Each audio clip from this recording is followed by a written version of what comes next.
दिल्ली में जो bomb blast हुआ है उसके पीछे डॉक्टर उमर मोहम्मद का नाम आ रहा है। वही पर्सन उस कार में था और न्यूज़ ये भी आ रही है कि उस गाड़ी में अमोनियम नाइट्रेट फ्यूल ऑयल का यूज़ करके उसने एक ब्लास्ट किया था। उस ब्लास्ट को करने के लिए एक डेटोनेटर की ज़रूरत पड़ती है।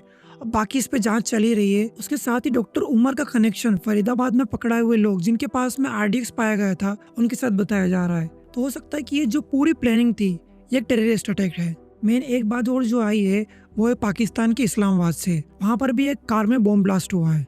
आप सबको पता है कि जब इंडिया से बोला जाएगा कि ये अटैक पाकिस्तान ने कराया है तो पाकिस्तान क्या गेम खेलेगी और किस तरीके से उनके वहाँ पे जो हुआ बॉम्ब ब्लास्ट है उसका कैसे कनेक्शन इंडिया से जोड़कर अपने आप को बीच बचाव करने की कोशिश करेंगे।